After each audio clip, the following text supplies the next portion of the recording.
Irmãos amados, nós vamos então abrir a palavra de Deus na segunda carta do apóstolo Paulo aos Coríntios, capítulo 12. 2 Coríntios, capítulo 12, versos de 1 a 10.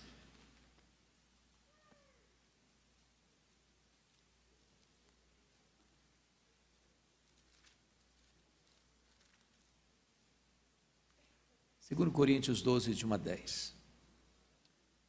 O apóstolo Paulo escreve o seguinte: se é necessário que me glorie, ainda que não convém, passarei às visões e revelações do Senhor.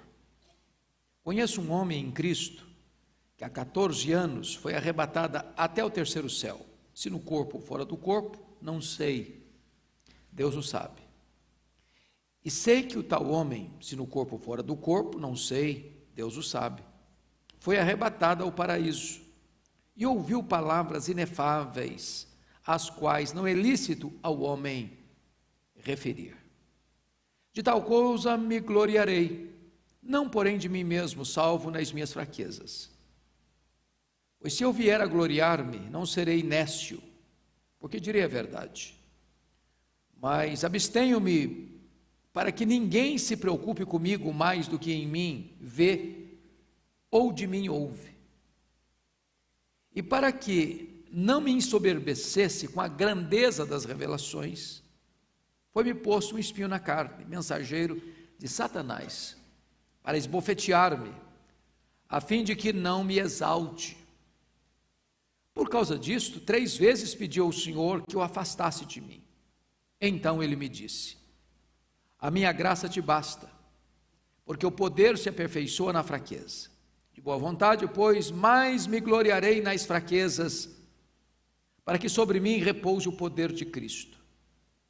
Pelo que sinto prazer nas fraquezas, nas injúrias, nas necessidades, nas perseguições, nas angústias por amor de Cristo, porque quando sou fraco, então é que sou forte.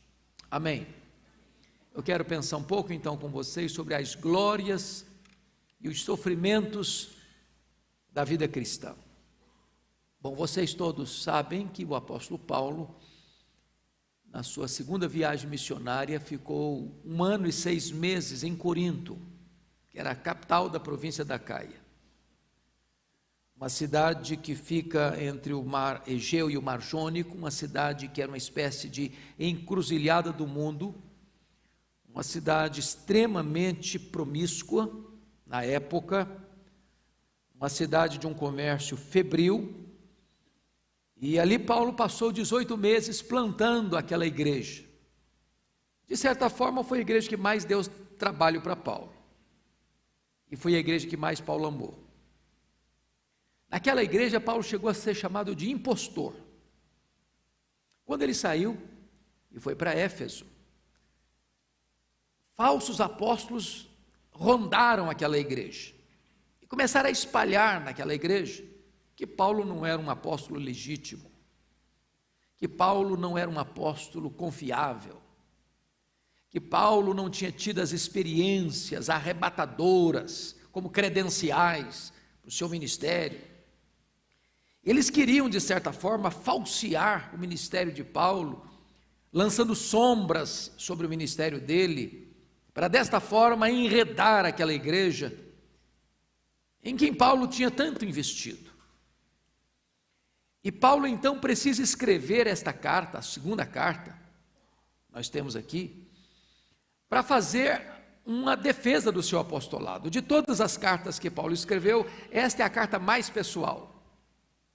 E esta carta, em grande parte, é uma espécie de autodefesa do apostolado de Paulo e uma defesa do Evangelho. E então, para defender-se e defender o próprio Evangelho, o apóstolo faz uma coisa que ele não gostava de fazer. Ele quebra suas próprias regras. E ele começa exatamente dizendo isso: se é necessário que me glorie, ainda que não convém. Ele não gostava de se gloriar. Ele não gostava de exaltar a ele mesmo. Ele não fazia dessas coisas magníficas que ele tinha experimentado, milagres extraordinários, essas revelações insólitas, como bandeira do seu ministério. Mas já que eles questionavam que ele era um apóstolo e que não tinha as devidas credenciais, ele precisa fazer isso, embora pedindo desculpa por fazê-lo. E então, ele trata neste texto que lemos, primeiro das gloriosas visões, e contrapõe isso, revelando a nós seus amargos sofrimentos. É sobre esses dois assuntos que nós vamos tratar nesta noite. Vejamos em primeiro lugar as visões de Paulo. As visões de Paulo. Primeiro, vamos olhar a procedência dessas visões. Olha comigo o verso 1. Se é necessário que me glorie, ainda que não convém, passarei às visões e revelações do Senhor. Bom, vocês sabem que Paulo teve algumas visões, né? Ao longo do seu ministério. A primeira delas foi exatamente no dia da sua conversão, quando ele caminhava para Damasco, e o próprio Senhor Jesus Cristo aparece a ele numa visão majestosa, derrubando-o ao chão e trombeteando desde as alturas aos ouvidos da sua alma: Saulo, Saulo, por que me persegues? Dura coisa te é recalcitrares contra os aguilhões. Depois Paulo tem outras visões, como ele teve em Troade: passa a Macedônia e ajuda-nos. Ele tem outra visão, como teve em Corinto: fala e não te cales, porque eu tenho muito povo nessa cidade. Como outra visão que ele teve em Jerusalém: coragem, Paulo, porque assim como você deu testemunho aqui em Jerusalém, eu quero que você dê testemunho também em Roma. Mas ele escolhe, dentre tantas outras visões, esta visão: a visão de ter sido arrebatado até o terceiro céu. E ele diz que esta visão não foi uma experiência mística que ele mesmo elaborou no seu coração, mas é uma revelação do próprio Senhor Jesus. A procedência divina não é humana, não é um sugestionamento psicológico, é uma ação de Deus na sua vida. E aqui nos versos 2 a 4, ele então passa a descrever estas visões, como você pode ter percebido na leitura. E eu destaco aqui, irmãos, algumas coisas. Primeiramente, Paulo não faz destas visões a plataforma do seu ministério. Há muitos obreiros hoje que querem impressionar as pessoas, fazendo dessas experiências, algumas delas nem tanto verdadeiras, para impressionar as pessoas, para arrastar a gente para a sua própria autoadmiração. Paulo não fazia isso. Como foi dito aqui que o centro do culto é o Senhor Jesus Cristo, o centro do ministério de Paulo era o Senhor Jesus Cristo. Ele não tinha outra pessoa para exaltar a não ser o seu Senhor. E não faz parte do ministério nem de Paulo, nem deveria fazer parte do nosso ministério, qualquer atitude de autoexaltação. Nós só temos um Senhor, que é digno de toda honra, toda glória e todo louvor. E Paulo mostra isso já no verso 2, quando ele, ao descrever esta experiência tão gloriosa, o faz na terceira pessoa. Conheço um homem em Cristo, que há 14 anos foi arrebatado. Mas que homem é esse? Era ele mesmo. Ele pode dizer: há 14 anos eu fui arrebatado. Ele não estaria mentindo? Ele não estaria falando uma inverdade? Era até dentro de um contexto permitido, porque ele estava se autodefendendo. Mas para tirar os holofotes de si mesmo, ele coloca o registro na terceira pessoa.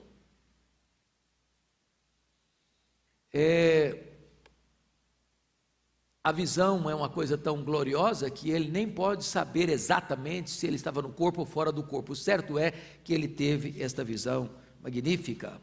A grandeza das visões veja você, que ele foi arrebatado ao terceiro céu. O que é o terceiro céu? Alguém já disse que o primeiro céu é esse que você olha para as alturas e vê o céu estrelado, ou o sol a pino, as nuvens dançando ao sabor do vento. Ou você pode ver o segundo céu, que é o céu sideral, esse universo fantástico, extraordinário, que se imagina ter mais de 93 bilhões de anos-luz. Mas o terceiro céu é exatamente o paraíso, é a habitação de Deus, onde está o trono de Deus, e para onde nós iremos para habitar com o Senhor para sempre e sempre e sempre. Para Paulo, o céu não é algo fantasioso, mas uma realidade inegável. E ele então descreve de maneira tão linda essa ida dele ao paraíso, para ouvir coisas extraordinárias, para ver coisas magníficas. E é curioso, irmãos, que tendo uma visão tão extraordinária como essa, Paulo não sai pelas igrejas dando esse testemunho, porque hoje tem muita gente que sai pelas igrejas dando testemunho, que eu fui para o céu, que foi arrebatado ao céu, que até foi ao inferno, e faz disso a sua bandeira, faz disso o seu ministério. E embora Paulo tenha tido uma visão real, factível, ele não faz disso a bandeira do seu ministério. Ele não convoca multidões para ouvir o seu testemunho arrebatador. Aliás, vejam vocês, ele mostra o perigo das visões nos versículos 5 e 6. Você pode ler comigo 5 e 6, vamos lá? Vamos lá juntos? De tal coisa me gloriarei, não porém de mim mesmo, salvo nas minhas fraquezas. Pois se eu vier a gloriar-me, não serei nécio, porque direi a verdade, mas abstenho-me, para que ninguém se preocupe comigo mais do que em mim vê ou de mim ouve. Então, Paulo está me mostrando uma coisa aqui: nunca faça de você mesmo o centro do seu ministério. Não chame atenção para você, não busque os holofotes para você, não pregue a você mesmo. Não faça das suas experiências, por mais arrebatadoras, o eixo, o centro, o cerne do seu ministério e da sua pregação. Agora notem vocês que diante de uma visão tão linda, tão extraordinária, eu diria até inefável, não dá para contar, ele diz, não é lícito contar, ele passa a descrever os seus sofrimentos. A partir do versículo 7, eu convido você para observar isso comigo. Então notem vocês algumas verdades que queremos destacar aqui. Primeiro, que o sofrimento é inevitável. Olha o verso 7, para que não me ensoberbecesse com a grandeza das revelações, foi-me posto um espinho na carne, mensageiro de Satanás, para me esbofetear, a fim de que eu não me exalte. Veja a questão de causa e consequência. Para que não me ensoberbecesse? Foi-me posto um espinho na carne. Pergunta, de onde vem esse espinho na carne? De Deus ou de Satanás? E a resposta óbvia veio de Deus. E por que sabemos? Por causa do propósito, para que ele não se soberbecesse. Porque existe uma coisa que o diabo faz 24 horas por dia, é trabalhar para você ser um balão, um pavão, cheio de soberba.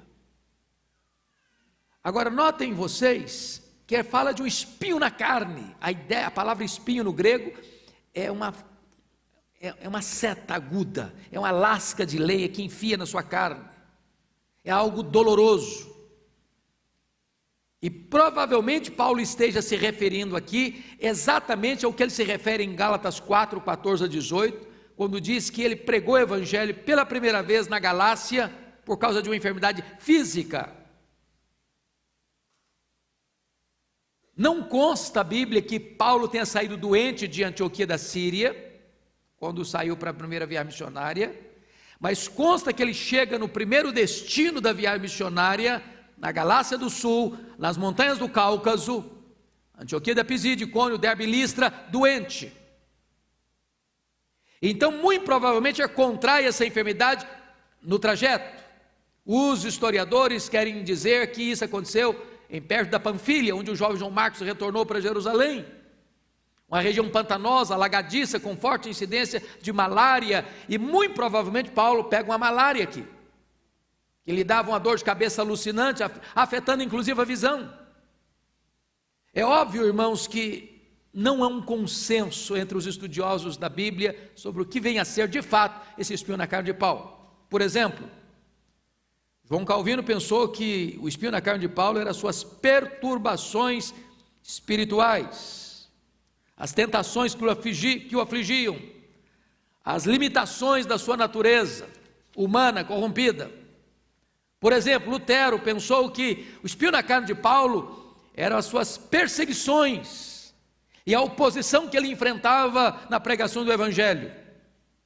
Eu, particularmente, não sei o que os irmãos imaginam e pensam, eu acredito que o espinho na carne de Paulo era exatamente esta enfermidade física, que doía na sua carne, que era como uma ferpa na sua carne, que ele provocava dores, desconforto. E ele então entende que esta enfermidade, esse espinho na carne, esse mensageiro de Satanás para lhe esbofetear, foi colocado nele com um propósito, para que ele não se ensoberbecesse. Talvez você pergunte, bom, mas se o espinho na carne veio de Deus, como é que Satanás batia na cara dele com esse espinho? É porque este é o papel de Satanás. Quando a providência na sua vida é carrancuda, e às vezes é, porque às vezes, irmãos, é preciso entender isso, essa pregação triunfalista que rodou o Brasil na década passada. Se você é crente mesmo, você não pode ser pobre. Se você é crente mesmo, você nunca pode ficar doente. Se você é crente mesmo, você anda só de carro chique. Se você é crente mesmo, você tem que morar num apartamento de cobertura. Se você é crente mesmo, não tem problema, você é filho do rei vencedor e não tem problema na sua vida. Isso é uma falsa pregação. Isso é um falso evangelho. Porque se Paulo fosse olhado por esse crivo, então ele era muito ruim. O cara era pobre, doente, perseguido, injustiçado, todo lado que chegava, problema em cima dele, acusado falsamente, morreu pobre, morreu sozinho, morreu lá jogado numa masmorra, saiu de lá para ser degolado, não deixou fazendas, nem dinheiro guardado em ouro. Ele deixou para nós um legado, o glorioso e bendito Evangelho do Senhor Jesus Cristo. Ora, quando você passa por uma situação difícil, Satanás chega. Você está vendo aí? Você não é crente? Você não é servo de Deus? Você não anda com Deus? Está passando uma magrela aí. Se Deus amasse você mesmo, você não estava nessa não. Mas o Senhor Deus, ao colocar, porque preste atenção no que está escrito, foi-me posto, é algo intencional, é algo proposital, é algo deliberado. E Deus então permite a providência carrancuda, para que Paulo não sofresse o que ele mais temia no ministério, ser desqualificado. Então preste atenção, numa segunda coisa que está acontecendo aqui, a oração não atendida. Olha comigo os versos 8 e 9. Por causa disso, 3 vezes pedi ao Senhor que o afastasse de mim. Então ele me disse, a minha graça te basta, porque o poder se aperfeiçoa na fraqueza. Amados irmãos, aqui Paulo enfrenta um outro tipo de sofrimento, que você está passando por um problema, um espinho na sua carne, uma enfermidade física, uma dor latejando em seu corpo, e você ora, e você torna a orar, e você insiste com Deus em oração, e Deus não escuta. E Paulo era um homem de oração, e Paulo era um homem que orou por várias pessoas doentes, e elas foram curadas. E Paulo viu o poder de Deus agindo, aliviando das dores, aliviando da enfermidade, trazendo cura e até ressurreição. Porque o Eutico estava morto, ele orou por ele, Deus restaurou a vida. E agora ele ora por ele mesmo. E o seu corpo está sendo surrado por uma dor. É uma ferpa, uma lasca de lã enfiada pontiagudamente na sua carne. E Deus diz: não, eu não vou atender. Eu não vou tirar. E Deus explica por quê. A minha graça te basta. Eu não vou tirar a dor. Eu vou lhe dar poder para enfrentá-la. Eu vou lhe dar capacidade de suportá-la e superá-la. Porque eu tenho um propósito maior na sua vida. Que você mantenha-se humilde. Que você mantenha-se quebrantado. Que você mantenha-se dependente de mim, para que você passe esse legado para as futuras gerações, que o maior perigo que um homem enfrenta na vida não é a ausência de dor, é a soberba no coração. Segundo lugar que eu quero trabalhar com vocês sobre a questão do sofrimento, é que o sofrimento não é apenas inevitável, mas o sofrimento é indispensável, indispensável. Para que o sofrimento é indispensável? Em primeiro lugar, versículo 7, para que você e eu não nos ensoberbeçamos. Irmãos amados, nós temos que tomar muito cuidado, porque o diabo é muito sutil, muito sutil. Se você se lembra do filme O Advogado do Diabo, você se recorda como é que o filme termina. Às vezes o diabo entra por um lado, não consegue, ele tenta por outro lado, e se a porta está fechada, ele busca outra alternativa, e ele está sempre rodeando a gente para nos devorar. Nós precisamos ter cuidado, porque há determinados pecados que eles não são vistos assim com tanta clareza, e eles não são tão chocantes, e eles não são tão escandalosos. E eles às vezes veem como virtude, autoafirmação. A nossa sociedade valoriza muito isso, as pessoas que se autoafirmam, as pessoas que se autoelogiam, as pessoas que se autoposicionam, as pessoas que recebem admiração e aplausos. E notem vocês que a igreja de Corinto estava dando portas abertas para os falsos apóstolos, exatamente porque os falsos apóstolos se elogiavam, eles se enalteciam, eles se apresentavam como os homens grandes, poderosos, extraordinários. E Paulo humilde, Paulo quebrantado, Paulo pastor da igreja, 18 meses, passou privações em Corinto. Foi preciso que outros irmãos de outras igrejas viessem a Corinto para sustentar Paulo, para pagar o salário de Paulo, para Paulo ser pastor da igreja de Corinto, e Paulo não abriu a boca para pedir nada, para exigir nada, ele continuou trabalhando, fazendo tenda e sendo sustentado por outras igrejas, mesmo passando privações para ser pastor daquela igreja. E aí vieram os falsos apóstolos: nós somos os grandes homens, nós temos experiência arrebentadora, esse Paulo não tem credencial nenhuma.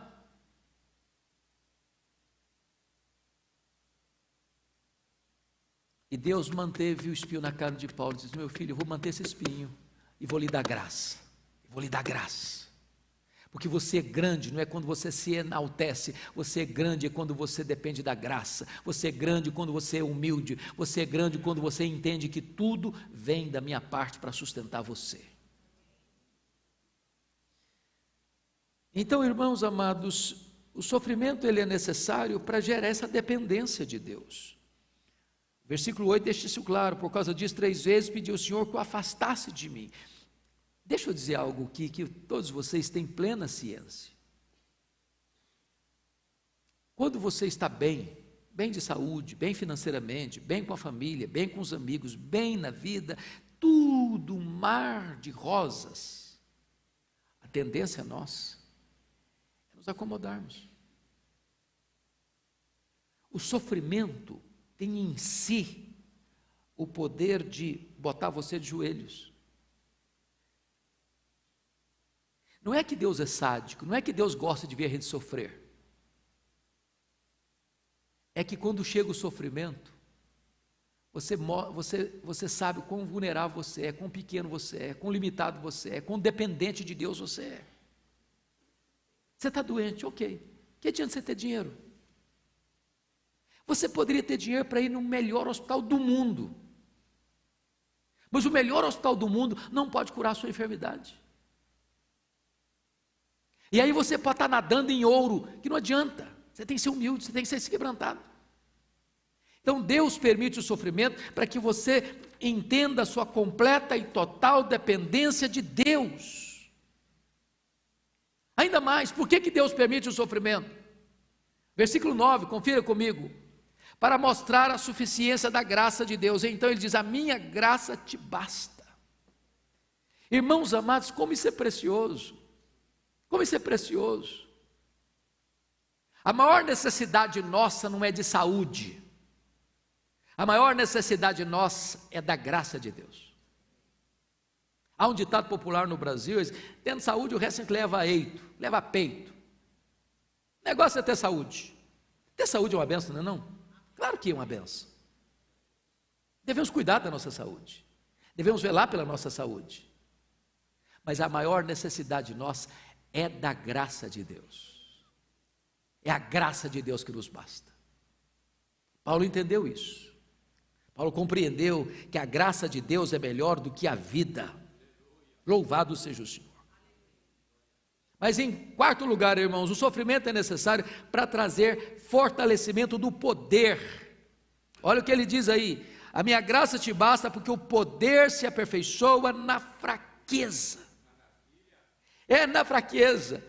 Veja você que existem diversas formas de poder. Quando o camarada chega e diz, meu poder está na força dos meus músculos, é bonito isso. Há concursos de força bruta, força humana, força dos músculos. Há outros que têm poder do dinheiro. A revista Forbes, há poucos dias, lançou a lista dos 100 bilionários do Brasil. Há outros que têm poder político, poder da caneta, poder das decisões, sejam elas sábias ou insensatas, mas têm poder de tomar decisões que vão influenciar milhões de pessoas. Mas bendito seja Deus, irmãos, eu estou falando de um outro poder. O meu poder se aperfeiçoa na fraqueza. É você estar doente e você está feliz, é você estar fraco e está fazendo a obra de Deus, é você estar sendo humilhado e criticado pelos outros, e está manifestando a glória de Deus no ministério bonito, íntegro, para o louvor e glória do Senhor. É você estar desprovido de recursos financeiros, mas você está enriquecendo a muitos. É você não tendo nada, mas você possuindo tudo. Este é o poder de Deus. Louvado seja o Senhor. Mas amados, eu gostaria de olhar ainda para concluir, e em vários aspectos, como o sofrimento na nossa vida é pedagógico. É pedagógico. C.S. Lewis disse que Deus sussurra nos nossos prazeres e grita em nossas dores.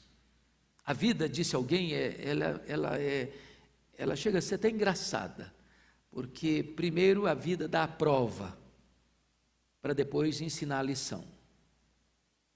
E aqui eu quero destacar algumas verdades desse texto. Primeiro, há um propósito divino em cada sofrimento. Entenda isso, irmão.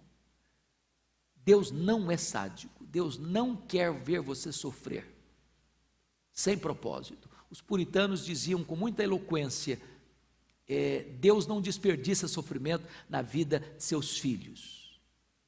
Se você está enfrentando um sofrimento, saiba disso, Deus está trabalhando em você. Deus está esculpindo em você a beleza de Cristo. O próprio Jesus aprendeu pelas coisas que sofreu. Então o sofrimento na nossa vida é pedagógico e é proposital. Não nos ensoberbecermos. Segundo lugar, o sofrimento é possível que Deus resolva revelar-nos o propósito do nosso sofrimento. No caso de Paulo, Deus revelou. Paulo está sofrendo, tem uma ferpa enfiada na sua carne, está doendo, é desconfortável, ele ora e torna a orar, e ora de novo, e Deus responde: meu filho, eu não vou tirar esse sofrimento, eu não vou curar você dessa enfermidade, porque eu tenho um plano nisso. Você tem ficado preocupado, ao longo da sua vida, você esmurra o seu corpo para você não ser desqualificado. Pois então, eu vou lhe dar um espinho na carne, vou impor um espinho na sua carne, para que você entenda uma coisa: você vai depender de mim, você vai andar na minha presença, você vai entender uma coisa: a minha graça te basta, e o meu poder se aperfeiçoa na sua fraqueza. Todo dia você vai entender que você depende de mim, e quanto mais fraco você estiver, mais o meu poder vai ser ressaltado na sua vida. Deus revelou e mostrou para ele o propósito. Terceiro, Deus nunca nos repreende se perguntarmos por quê, ou se pedirmos que Ele remova o nosso sofrimento. Preste atenção nisso. Paulo orou, 1, 2, 3, e Deus não dizia: para de orar, Paulo, você não confia em mim não? Deus não faz isso. Quando está doendo, irmãos, nós podemos lamentar sim. Aliás, tem mais salmos de lamentos do que de louvor na Bíblia. Você pode abrir o seu coração, você pode espremer o pus da ferida, você pode dizer: Deus, eu estou sofrendo, Deus, está doendo. Deus não censura você por isso. Quarto lugar, o sofrimento pode ser uma bênção na nossa vida, irmãos. Sofrimento em Paulo manteve-o no nível que ele sempre desejou: dependência de Deus. Às vezes a circunstância é carrancuda e na hora você lamenta. Eu vou citar 2 exemplos. O primeiro deles eu vou citar Jacó. Está lá escrito em Gênesis 42, 36.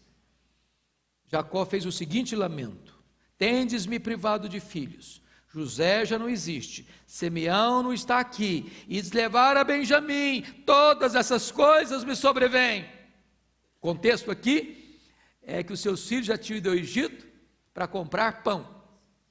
Na primeira ida o Simeão ficou. Na segunda ida o José falou: se o menino não vier, o tal do Benjamim, não adianta nem vir. E Jacó está lamentando porque ele não sabe o final da linha. Ele não sabe o que está lá na curva. Eu quero dizer para você que Deus enxerga na curva, que Deus enxerga no escuro, que Deus sabe o fim da linha. E de repente você está lamentando e reclamando e murmurando de algo que Deus está dizendo: você nem sabe que história linda que eu estou escrevendo da sua vida. O final é um final de glória, o final é um final de alegria, o final é um final de celebração. O segundo exemplo que eu vou lhes dar é o exemplo de José. Gênesis 50, 20. José passou muitos anos de grande sofrimento, foram 13 anos, desde o dia em que foi vendido pelos seus irmãos, até o dia em que assumiu o trono do Egito. 13 anos, não são 13 dias, não são 13 meses, acusado, preso, injustiçado, mas em toda aquela providência carrancuda, Deus estava preparando este homem para ser o governador do Egito. E ele disse para os seus irmãos: vocês intentaram mal contra mim, mas Deus o transformou em bênção para a preservação da própria vida de vocês. Mas ainda, irmãos, Satanás pode querer tirar proveito do nosso sofrimento para nos atingir. É isso que o texto está dizendo. Para que não me ensoberbecesse com a grandeza das revelações, foi-me posto um espinho na carne, mensageiro de Satanás, para me esbofetear. É claro que ninguém gosta de sofrer. E às vezes, quando você está sofrendo, Satanás bate na sua cara, afligindo você, humilhando você, tentando jogar você contra Deus, tentando você fazer duvidar da fidelidade de Deus, tentando fazer você questionar a bondade de Deus. E nós precisamos ter muito discernimento para não cairmos nessa. Lembra da história da mulher de Jó? Quando, em virtude do sofrimento, ela diz para o seu marido: ainda conservas a tua integridade? Amaldiçoa a Deus e morre. Precisamos ter muita cautela, meus irmãos, porque Satanás, astuto que é, adversário que é, vai tentar usar essa circunstância para endurecer o seu coração e fechar os seus punhos contra Deus. Mas ainda notem mais, Deus nos conforta nas nossas adversidades, é o que está escrito com toda clareza no versículo 9, então ele me disse: a minha graça te basta, porque o meu poder se aperfeiçoa na fraqueza, e Paulo reconhece, de boa vontade, pois mais me gloriarei nas fraquezas, para que sobre mim repouse o poder de Cristo. Deus não vai desamparar você. Por pior que seja a dor que você esteja passando, por pior que seja a crise que você esteja vivendo, por mais profundo que seja o vale, por mais escura que seja a noite, Deus vai estar do seu lado, Deus vai fortalecer, Deus vai animar, Deus vai consolar, Deus vai preparar você, Deus vai transformar você à imagem do seu Filho, para que você reflita a beleza dele e manifeste a glória dele. Mas eu quero ainda pensar com você, é que a graça de Deus, meu amado, é suficiente nas horas mais escuras da sua dor. É claro que você e eu passamos níveis diferentes de dor. Há poucos dias, no culto Conexão com Deus,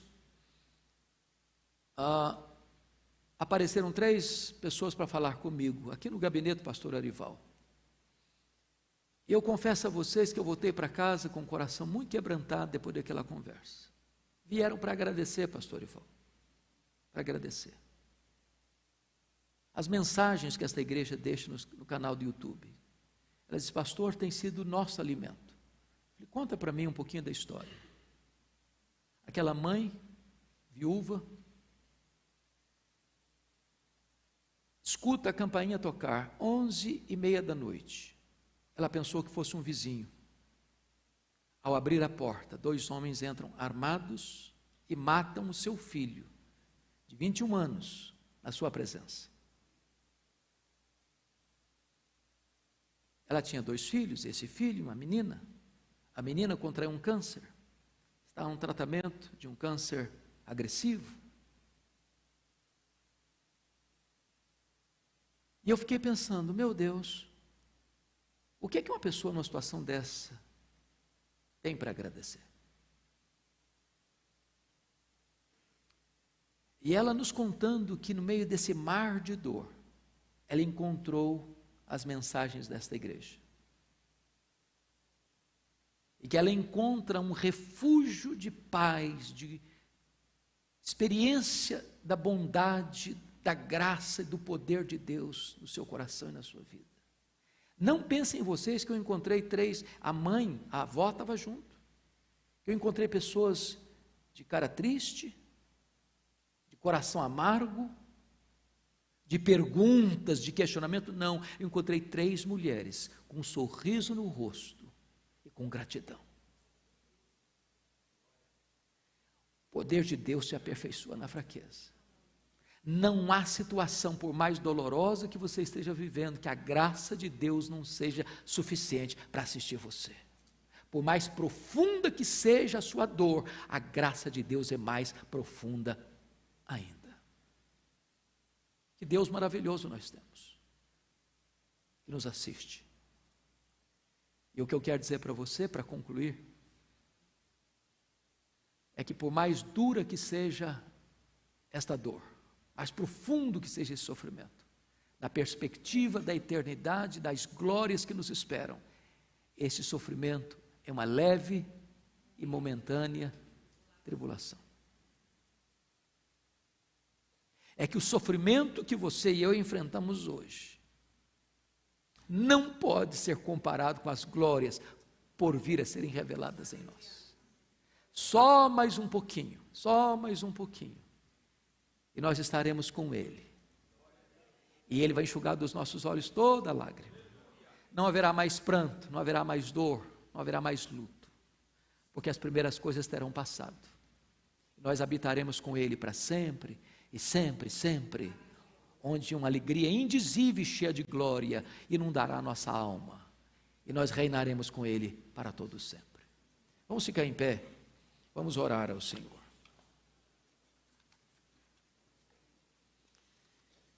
Rendemos-te graças, ó Deus, por tua bondade,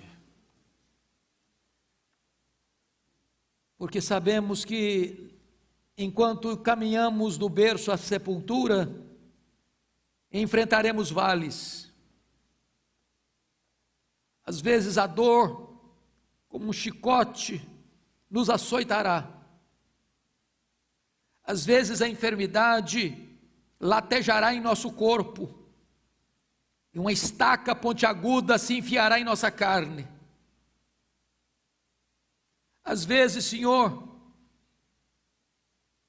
gemeremos nas noites mais escuras da nossa alma, mas nós estamos aqui para te louvar e te agradecer, porque a tua graça tem nos assistido, o teu poder tem se aperfeiçoado em nossa fraqueza.